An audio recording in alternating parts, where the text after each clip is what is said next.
All right. Good morning, folks. Welcome to Mullin It Over here on Friday, June 3rd, 2022. Nate Mullins, Joey Krajewski. We've got Kinn manning the dials, and joining us via Zoom from the Advertiser Tribune office, Josh Morgret. Josh, how we doing this morning? Good, guys. How we doing? We're doing great. So let's talk about this game. I mean, you were one place, we were another place yesterday. So when I say this game, I'm talking about the game that you were at. Man, that was a nail biter. Yes, sir. I mean, 1-0. Tiffin Columbian upsets the number one team in Division II. Talk about that game from your perspective as a reporter. You're there to cover the game, but as a fan of baseball, that had to have been a great game. Absolutely. I mean, going in, it wasn't crazy to think that 1 or 2 runs would win it. Both pitchers really kept their pitch count down. I think at the end of the game, both of them were under 90. The kid from Defiance, the Jerger kid, was under 70. Wow. So, we're talking, if they don't score the run, these kids could be pitching into the 9th, 10th, 11th inning. Wow. But if you're a fan of the pitcher's duel and low scoring, that was definitely the game to be at, where 1 run on 1 hit won it for Columbians. Yeah, and Carson Millot on the mound for Tiffin Columbian goes the distance, shuts him out, but also delivers the game-winning hit, essentially. Mm-hmm. The guy is a do-it-all star for this team right now. Now, they can't start him today, obviously. He went the distance, so, he's over 90, so obviously he can't play today. But the performance that he put on yesterday, just talk about that from you as a reporter's perspective. What other ball player in this area is playing like him right now? No, Carson is by far the best pitcher and the best player in the Advertiser Tribune coverage area. The kid from Defiance, his name's Jaden Jerger. He's going to Ohio University, Division I baseball next year, and Carson, went pitch for pitch and pitched better than him, really. And I was just talking to somebody this morning. Going in, Carson's numbers were actually better. Carson's 10-0 on the year now. I think going in, his ERA was 0.35, so it's even lower than that. It might be around that 0.3 mark.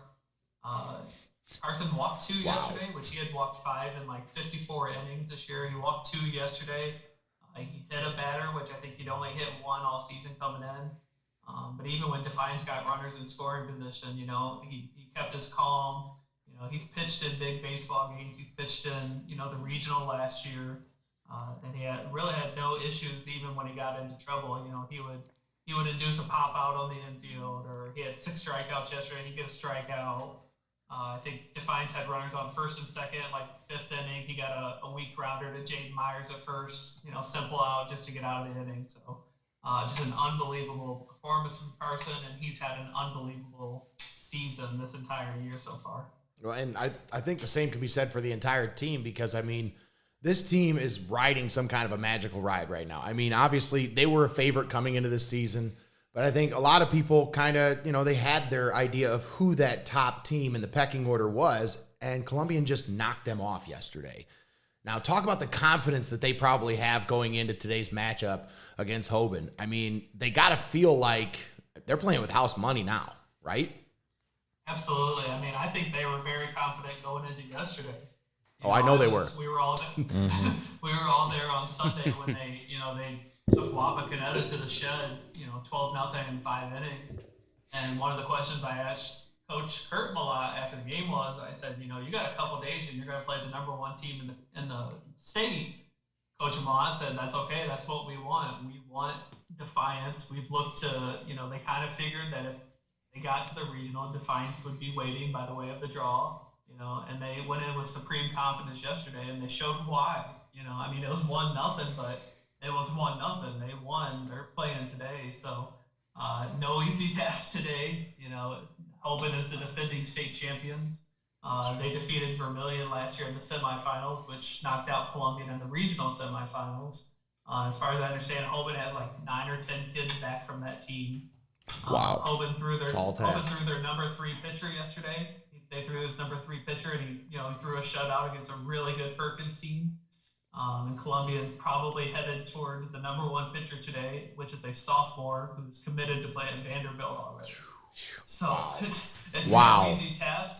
It's no easy task, but if you come in with that confidence, why not? Yeah, absolutely. I mean, they had to feel like, you talk about this tall task that's in front of them today, but they had to have felt like, that's the mountain. Yesterday was the mountain that they wanted to climb, and now they got to feel like, this is just another mountain and we can climb. We can do this. Like, we can do anything we set our minds to. With this team, I really feel like, 1 through 9, anybody can come through at any time. You talk about Gunther Kissel getting on base with that hit by pitch. He's taken quite a few this year. I think he's probably near the top of the SBC in hit by pitch because, he's willing to wear one to get on. And then, he look out. He steals a lot of bases. He's quick on the base paths. He's aggressive. He makes things happen. There's a lot of guys like that in the lineup that, they have this workman's mentality. Josh, you've seen them this year. There's half of the lineups wearing work gloves. Instead of batting gloves, these kids are wearing work gloves. It's really cool, the mentality that these kids have. That's why I feel like there's no task that's too tall for this team. So yeah, this Hoban team, they're good. Don't get me wrong. I'm not trying to downplay them at all, but Tiffin Columbian, I feel like they can beat anybody right now. They're hot. Yeah. Yeah, they are. You're absolutely right with the workman mentality. One of the players that I absolutely love to watch play, and I really loved watching him play basketball, is Jaden Myers. Oh, man. He just looks like if I want to get into a battle, whether it's a sport or something, he's the guy that you just really want on your side. And he made big contact. He made big contact 3 times yesterday. Did get a hit. And that's one of the questions I asked Coach Mullin yesterday was they only struck out twice. It's not like this Jerger kid, struck out 14, 15, 16 kids. They're putting the ball in play a lot yesterday, a lot of grounders. Maybe they don't go your way yesterday and you get out of it. Maybe those find holes today. Maybe they can poke them into the outfield and put some hits together today. So, like I said, it's not going to be an easy task, but why not Columbian? Yeah, absolutely. So when you were there yesterday, big Columbian contingency there? It's a beautiful facility from what I've heard. What was that like there? I saw some of the pictures, a little bit of a brick facade going on. The wall behind is like a brick backstop there. Yeah, I think that's kind of cool. It had to been 5, 6, 7 sections of seating for fans. And when I got there about 1:30, I thought I was getting there kind of early. And to be honest, when I got there at 1:30, there wasn't a whole lot of seats left unless you brought your own. Wow. Defiance brought a huge crowd. Their school colors blue. There was just a sea of blue, and then there was a sea of the Columbian blue and gold. So. It was actually a huge crowd, much bigger crowd than for Hoban and Perkins. Columbian will definitely have the fan advantage today. Hoban did not bring a lot of people. I don't know if it was because it was on a Thursday. Maybe more will come today with it being Friday and the weekend. But Columbian will definitely be louder than Hoban today. Just, that's your typical private school and not a lot of following, So, Columbian fans hopefully get there today and be louder, proud for them. Yeah, absolutely. Once again, that's in Bowling Green. Where's that facility at again, Josh? That is Carter Park. It's not too far from 75. I don't know exactly how you get off 75 to get to it, but it's basically Route 6 and then a couple of turns once you kind of get toward Bowling Green. There you go, folks. So if you're not going to be, even if you are tuned in here today on the broadcast as we cover Tiffin Calvert, make sure that take the trip over to Bowling Green. Yep. And watch this team, support this team. You should be supporting both of these teams. If you can, find a way to support both of them. You know how you can do that? Go to Bowling Green, watch Tiffin Columbian, and tune in on the broadcast here on Heart of Ohio Sports today at 5 o'clock. That's how you support both teams. Yeah, definitely. All right, so Josh, what's that? Go ahead. It's crazy. Tiffin has 2 of the last 8 teams in Division II and Division IV. Tiny little Tiffin's got 1 team left in each. They both made regionals last year. Second year in a row. Columbia came up a little short, but now, they're both playing for very big regional championships today. It's, Tiffin's not that big of a town. And no. Pretty amazing run for what these 2 have done so far. Yeah. We could be talking about this again next week, hopefully. That's the hope here, Josh.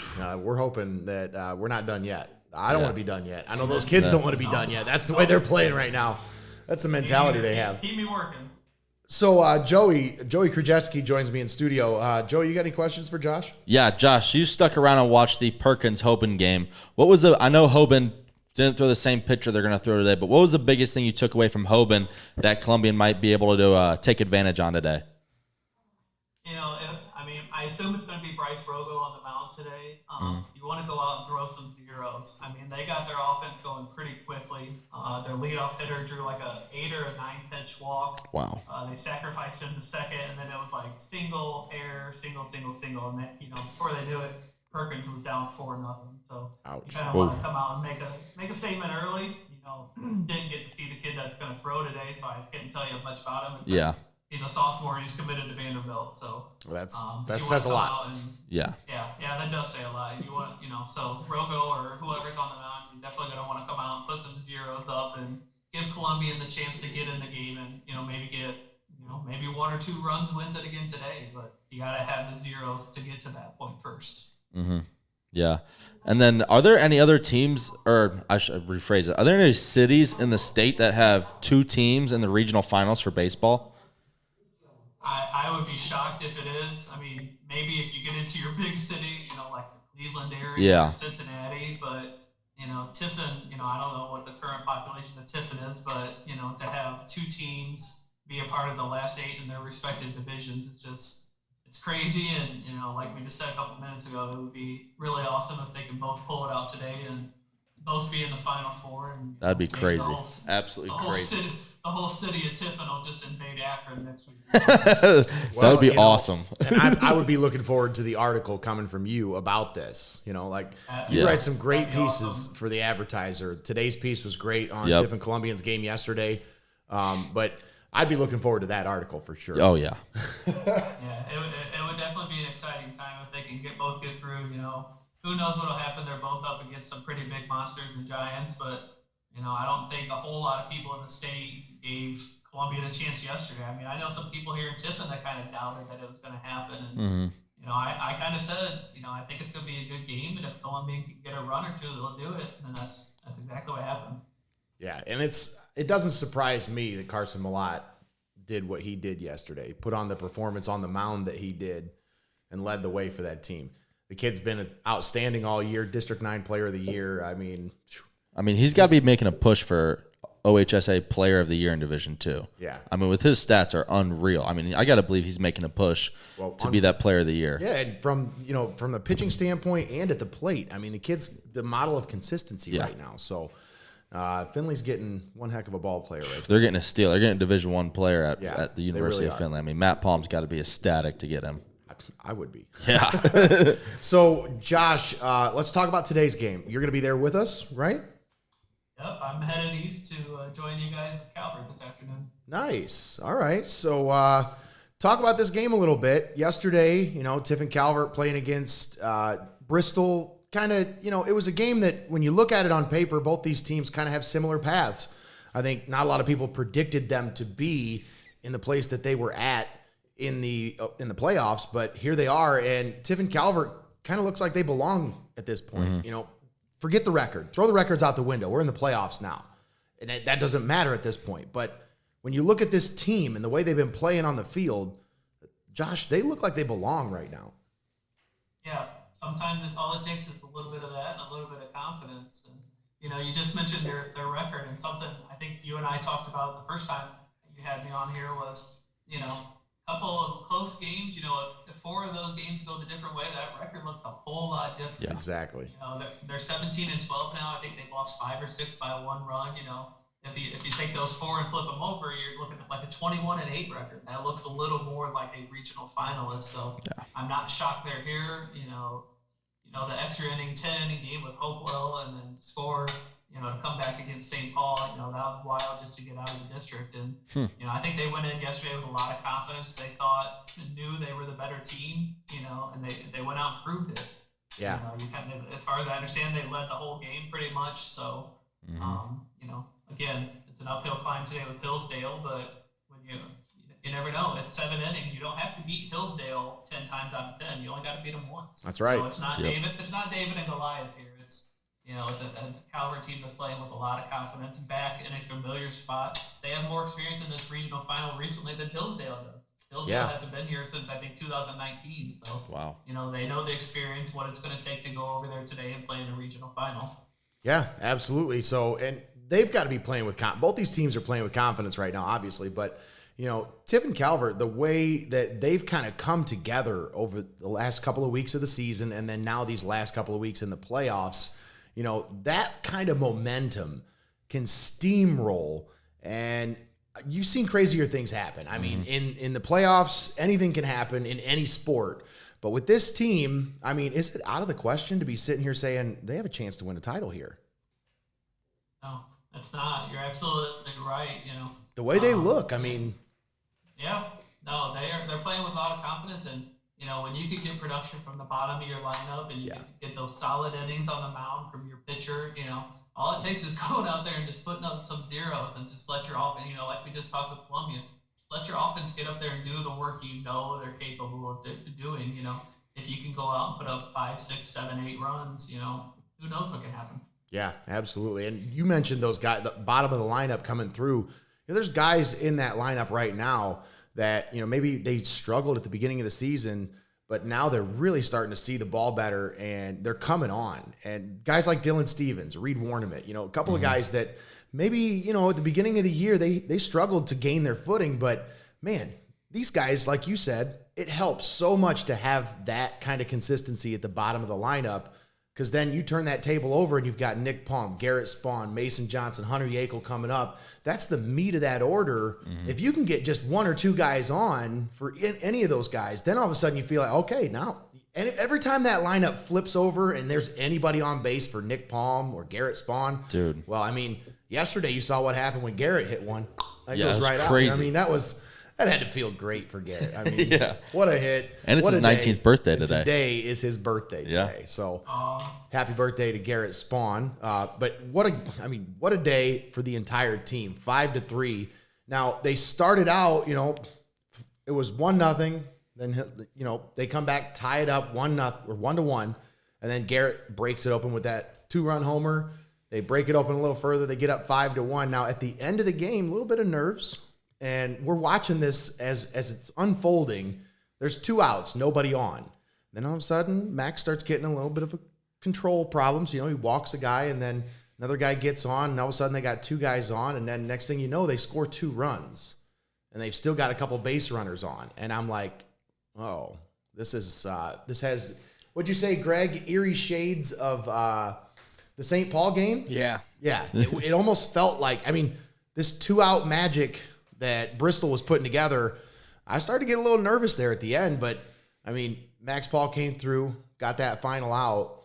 But talk about this team and just their ability to close out games, because I think that comes from, like we talked about, these close games that they played in the beginning of the year where the outcome maybe didn't go their way, but they learned so much about those games and learned so much about themselves during those games. And I think that's starting to pay dividends now when it matters most. Yeah, I think the thing that I thought, or the first thing I thought when I kind of heard how that bottom or the 7th inning went and read the story was how much confidence Matt Coleman has in Max Paul. Oh, absolutely. Because, all hands are on deck there. He could easily go to, his son. He can go to Mason Johnson. He could go, he could bring anybody else in to finish that. But Max, he must have had all the confidence in the world to Max to finish that. I think Max's pitch count was getting pretty high, too. He was up near 115, 120 pitches. So, he very well could have brought somebody in. But like you said, they played in all those close games. Unfortunately, they were on the wrong side of them in the regular season. A lot of high school baseball is learning from experience. Losing 4 or 5 games by a run or 2. I know they had a close one with Hopewell. So it's easy to kind of take that sigh of relief, take a big breath. Plenty of seniors on this team. A lot of players back from that team that did make the regional finals last year. Just relax. We got this. We know what's going on, and trust your pitcher to get that final out. And you get it and celebrate and see what happens today. Yeah, there was a lot of celebrating going on. They were excited yesterday, that's for sure. But I think they got to feel like going into today's matchup. Yesterday, JFK playing Hillsdale, the second matchup there at Gilmore Academy, a lot of people on site as we're packing things up. Greg, you remember the guy from, what was it, YSN? Yeah. Basically saying, I'll see you guys tomorrow. He's covering JFK. They're all based, everybody around that whole facility was just expecting JFK to win. Yep, Really? without a doubt. Wasn't that? I mean, am I wrong, Greg, for saying that? Didn't it feel like everybody there just thought that was inevitable? Yep, that's exactly the vibe that was in the air there. Was JFK was going to see Calvert tomorrow. They're like, oh, Calvert won? Cool. Well, we'll see them tomorrow. So, Josh, JFK's defending state champs, right? Yes. So, They were. I mean, the record coming into that, I think they were 17-6 going into that game. Why were they the favorite, I guess, to repeat champions again? I mean, as far as I understood, they still had a lot of players back from that team. I mean, I remember covering the regional final when they beat Calvert last year, thinking it was kind of a young team, and they ran it all the way to the title. So, but Hillsdale is not something to mess with. You know, they got a rich tradition. I was fortunate to do some work for a paper 3 years ago when they made the title game, which, you know, obviously most everybody from that team is gone now, but rich tradition. Their coach, Jason Snow, you know, I think he's got over like 300 or 400 wins. Wow. You know, a couple state Final Four appearances, regional titles. So the pedigree is there. They have a nice history. I think he's from like the Norwalk, South Central area originally. I think the Norwalk volleyball coach might have graduated high school with them. So I kind of got to know 3 years ago when I was able to do that work, get to know kind of them. But, you know, JFK, you know, they're playing that tough schedule over there. You know, they're not playing Ignatius and Lakewood St. Edwards, but, you know, those small Division II, Division III schools, you know, that's who they're playing on their schedule. And, you know, that's kind of the thought with Hoban today. You know, Hoban's played an incredibly tough schedule. You know, and Columbia don't have to go in there and adjust to that. But, yeah, JFK's good, but Hillsdale's a pretty solid program for the last 10, 20 years. Yeah, and Hillsdale, I feel like it's one of those games for Tiffin Calvert today where, you know, they need to get up early and they need to control this game from the start. I think if they get down in this game at all, it could have a potential to steamroll. So the key for me today is to get out early. And my assumption is Blake Coleman's going to get the start today, right? That would be my guess fully.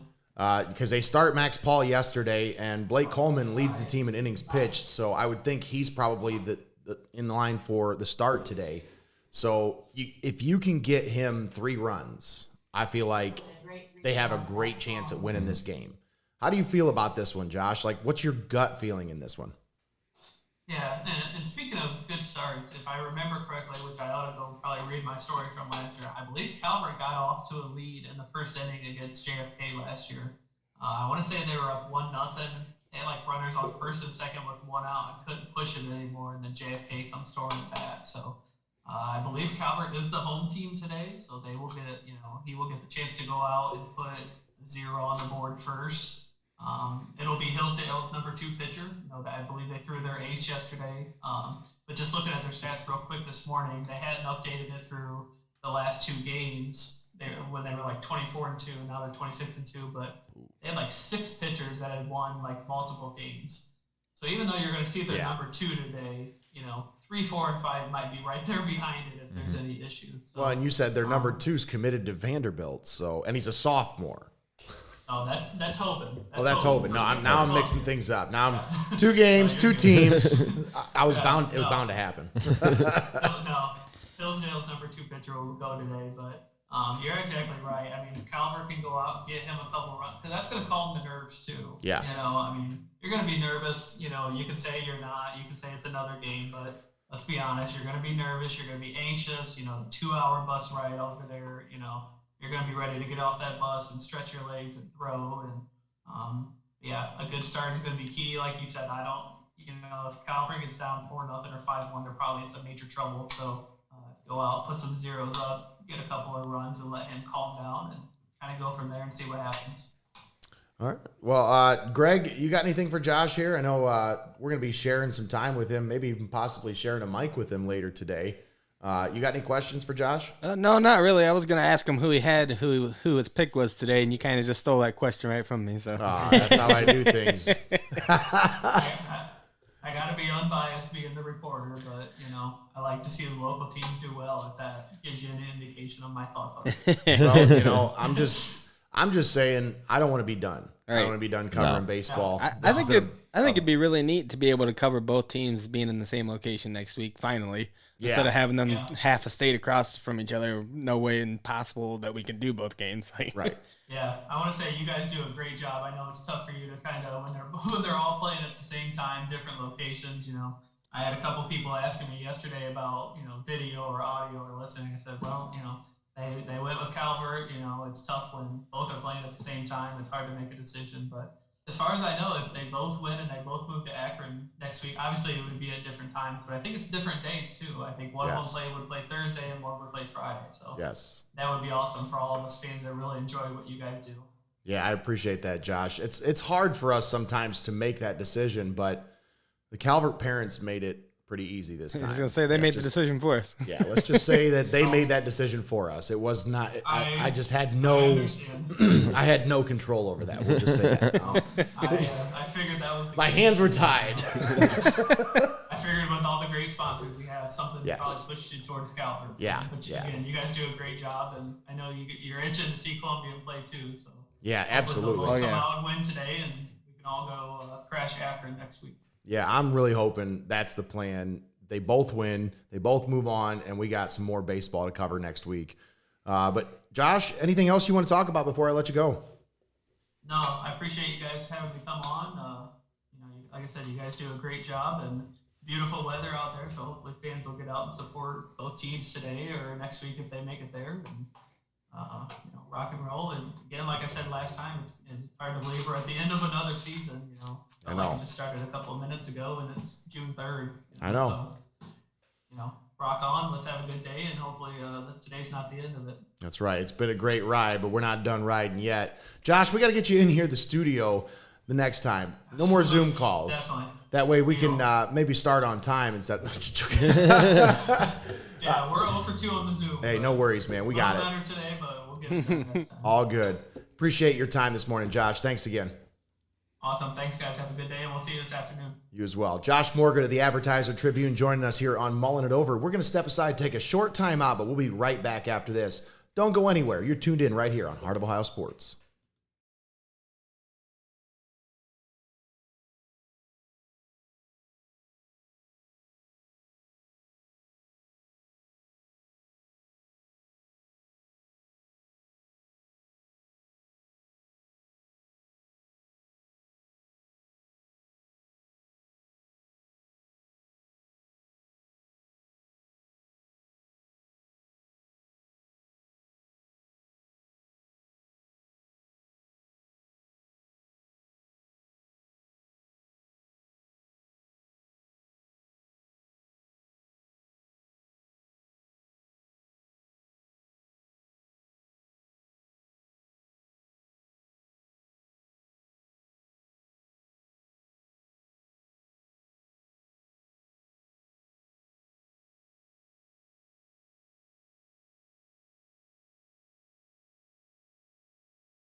All right, and we're back, folks. Thanks for joining us here on Mullin It Over on Heart of Ohio Sports. We're dealing with some kind of an internet issue. I don't know what's going on. I don't even think it's our internet. I don't know what's going on. Yeah, to be I'm not honest, sure.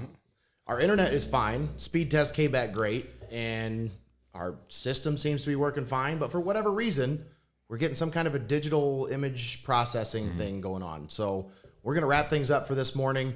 We'll be back next week with more Mullin It Over.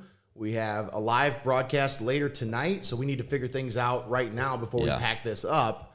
So once again, thanks for tuning in here on Heart of Ohio Sports. Nate Mullins, Joey Krajewski, Greg Kinn, our executive producer, and as well, thanks for tuning in with us, Josh Morgret from the Advertiser Tribune. Thanks to all of you for tuning in here on Mullin It Over here on Friday, June 3rd. Once again, thanks again to everybody for tuning in. Thanks to our sponsor here on Mullin It Over, Culligan Water. Make sure you check out Culligan. Stop by and talk to Aaron Shade and check out their water filtration systems, folks. Not just water jugs, not just clean water, but get your clean water at home at the source with Culligan Water here in Tiffin. Thanks again for tuning in here on Mullin It Over. We'll see you next week, but tune in tonight as we got high school baseball right here on the pulse of the Buckeye State. Tune in, 5 o'clock first pitch. Thanks again.